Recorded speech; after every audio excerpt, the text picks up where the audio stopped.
हैदराबाद। केंद्र सरकार ने 8वें वेतन आयोग के गठन को मंजूरी दे दी है।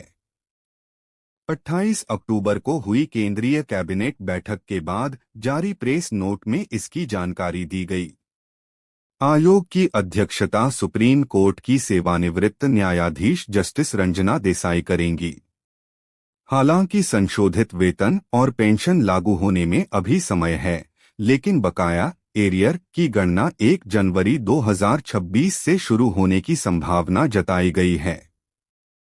10 साल की परंपरा के अनुसार लागू होता है वेतन आयोग। सरकार ने प्रेस नोट में बताया कि परंपरा के अनुसार हर वेतन आयोग पिछले आयोग के लागू होने के 10 साल बाद प्रभावी होता है। चूंकि 7वां वेतन आयोग 1 जनवरी 2016 से लागू हुआ था, इसलिए 8वें वेतन आयोग की सिफारिशें 1 जनवरी 2026 से प्रभावी होने की उम्मीद है। सरकारी नोट में क्या कहा गया? कैबिनेट बैठक के बाद जारी आधिकारिक नोट में कहा गया, आमतौर पर वेतन आयोग की सिफारिशें हर 10 साल में लागू की जाती हैं। इस परंपरा के अनुसार 8वें केंद्रीय वेतन आयोग की सिफारिशें 1 जनवरी 2026 से प्रभावी होने की उम्मीद की जाती है। 7वें वेतन आयोग में भी बन चुका है एरियर। 1 दशक पहले भी ऐसा ही हुआ था।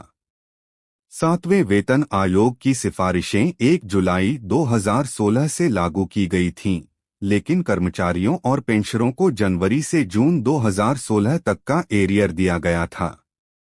इस बार एरियर ज्यादा होने की संभावना। इस बार एरियर ज्यादा हो सकता है क्योंकि 8वां वेतन आयोग 2027 से पहले अपनी रिपोर्ट सौंपने की संभावना कम है। आयोग को रिपोर्ट देने के लिए केंद्र सरकार ने 18 महीने का समय दिया है। आयोग का औपचारिक गठन 3 नवंबर 2025 को हुआ था और इसकी समय सीमा 2 मई 2027 तक मानी जा रही है। 1.5 से 2 साल तक का एरियर बन सकता है।